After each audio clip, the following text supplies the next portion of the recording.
अब देरी नहीं हो रहा है। अरे पहले चलो यार। अरे भाई पहले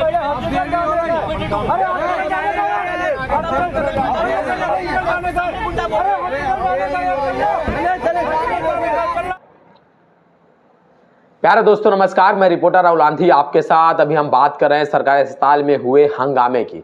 सरकारी अस्पताल में तब इस बात को लेकर हंगामा हो गया कि एक मरीज को आना था, एक्सीडेंटल मरीज था। एक्सीडेंटल मरीज पहुंचता कि इसके पहले उसके तीमारदार अस्पताल के अंदर पहुंच गए और वहां पर मौजूद अस्पताल में जो कर्मचारी थे, वार्ड बॉय और फार्मासिस्ट मनीष और राजनारायण, इनसे बोले कि डॉक्टर को बुलाओ और हमारा एक्सीडेंटल जो पेशेंट है वो आने वाला है और उसके इलाज के लिए जो भी बेसिक ज़रूरतें हैं उसका इंतज़ाम आप कर लीजिए।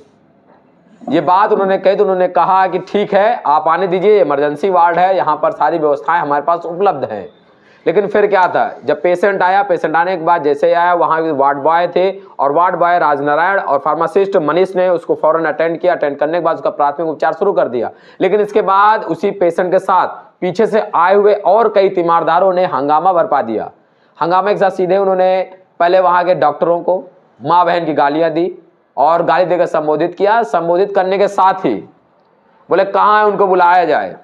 अब अस्पताल के दूसरे हिस्से पर नसबंदी का कार्यक्रम चल रहा था। नसबंदी वहां पर कई सारी महिलाओं की हो चुकी थी। उसी के चलते एक महिला का बीपी लो हो गया तो डॉक्टर साहब उसको देखने गए थे। उधर सूचना है तो बोले क्या मामला हो गया। पहुंचे, देखा कि सर पर चोट लगी। एक युवक सामने पड़ा जिसका नाम था हसीब खान और पुत्र रफीक। ये निवासी हैं जुनिया फरीदपुर के।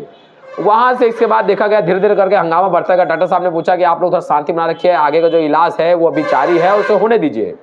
इसके बाद ही डॉक्टर साहब, आप कौन? तो डॉक्टर साहब हम डॉक्टर हैं, डॉक्टर धर्मेंद्र सिंह, जो इसी अस्पताल के प्रभारी हैं। और इतने के बाद सीधे वो जहाँ पे जो भीड़ के लोग थे उन्होंने डॉक्टर साहब को पकड़ा। पकड़ने के साथ उनको इमरजेंसी के बाहर खींचना वाला जो काम था शुरू कर दिया। वहाँ पर मौजूद मोहम्मदी आशा बहू थी, वह भी खड़ी थी। उसने लोगों को रोकने का प्रयास किया। इसके साथ जो और भी जो अस्पताल के अलग अलग हिस्सों पर जो कर्मचारी काम करते हैं वे लोग मौके से पहुंचे। पहुंचने के साथ लोगों ने किसी तरीके से मामले को सुलझाने का प्रयास किया।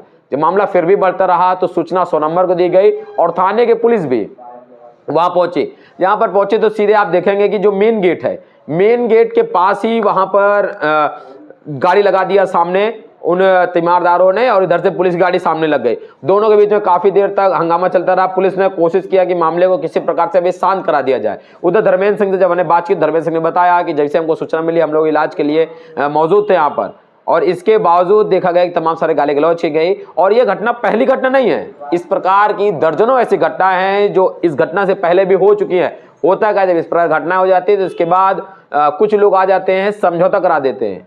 समझौते के चलते कभी किसी के खिलाफ मुकदमा नहीं, लेकिन इस बार फिर से जो डॉक्टर धर्मेंद्र सिंह है उन्होंने कोतवाली प्रभारी निरीक्षक के नाम से फिर एप्लीकेशन दिया। एप्लीकेशन में फिर मांग किया है वही सुरक्षा व्यवस्था की मांग जो की त्यों। लेकिन अब देखना होगा कि उस पर मुकदमा लिखा जाता है या मामले को फिर से कोई बीच में आगे पड़ जाएगा और पड़ने के बाद समझौता होगा। डॉक्टर धर्मेंद्र सिंह ने क्या कहा, इनसे भी इनकी भी जो बातचीत है वो भी आप सुनिए। प्यारे दोस्तों, हम लोग मौजूद हैं इस वक्त बिंदकी के सामुदायिक स्वास्थ्य केंद्र पर। हमारे साथ बात करने जुड़े हुए हैं चिकित्सा अधीक्षक धर्मेंद्र सिंह। धर्मेंद्र सिंह के साथ अभी थोड़ी देर पहले यहाँ पर तीमारदारों ने काफ़ी हो हल्ला काटा, उसके पीछे क्या कहानी थी? चूंकि यार पहली बार है जब यहाँ पर उन्होंने बातचीत किया तो पता चला कि यहाँ मरीज से पहले तीमारदार आ चुके थे। एक तीमारदार यहाँ पे आया था, वो बता रहा था कि तैयारी करो, एक एक्सीडेंट आ रहा है। इमरजेंसी में 24 घंटे तैयारी बनी ही रहती है, ऐसा तो कुछ एक्स्ट्रा तैयारी करने की जरूरत नहीं पड़ती। मरीज आया, मरीज को स्ट्रेचर पे लेके उसका प्रारंभिक इलाज जो था वो पूरा कर दिया गया।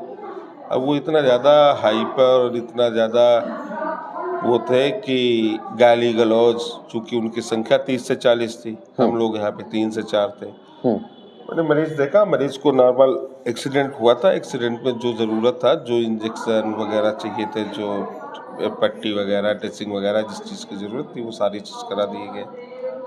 तो अभद्र भाषा का प्रयोग करते हुए उन्होंने हमें और हमारे फार्मासिस्ट और वार्ड बॉय इन लोगों को, और यहाँ पे एक उत्तर प्रदेश का home guard, Uttar Pradesh government का होम गार्ड एक यहाँ पे मौजूद था, शायद अनिल पाल ही नाम था। तो सारी घटना ही देख रहा था।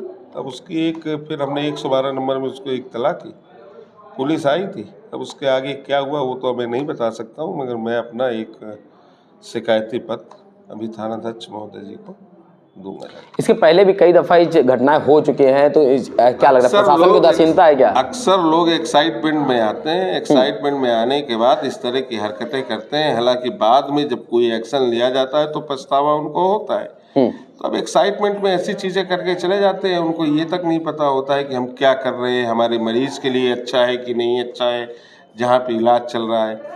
इस तरह की घटनाएं अक्सर यहाँ पे हुई करती हैं। देखा गया गाली गलौज के साथ मेन गेट के पास भी गाड़ी को अपनी खड़ा कर दिया, वहां पर भी काफी देर तक आपके यहाँ के स्टाफ के कुछ लोग और प्रशासन के लोग भिड़े रहे। वो जानकारी मुझे नहीं है क्योंकि मैं इमरजेंसी के अंदर मौजूद था। तो क्या आगे की क्या प्रशासन की क्या डिमांड है आपकी? प्रशासन की डिमांड कुछ नहीं, बस वो अपना शिकायती पत्र दे के आएंगे जो हम लोगों के साथ घटित हुआ। आगे जो भी करना है वो प्रशासन देखे किस तरह से उस चीज़ को हैंडल करता है। हम तो अपनी बात कह के आएंगे अभी जा रहे हैं। Thank you. धर्मेंद्र सिंह जी, आपकी बातचीत ने पूरी आपने सुना। धर्मेंद्र सिंह ने जिस प्रकार से अपनी पूरे घटनाक्रम बताया, उनका मानना है कि एक्साइटमेंट की वजह से इस प्रकार की घटनाएं हो जाती हैं। आप क्या सोचते हैं? और ये भी बात धर्मेंद्र सिंह ने कहा कि जब इस प्रकार के हंगामे होते हैं तो हम लोगों को भी जो आपका पेशेंट है, जो मरीज है, उसका इलाज करने में समस्या, दिक्कतों का सामना करना पड़ता है। कई दफा अगर पेशेंट मामला गंभीर हो तो इसके और भी कुछ दूसरे परिणाम सामने देखने को मिल सकते हैं। बहुत बहुत धन्यवाद।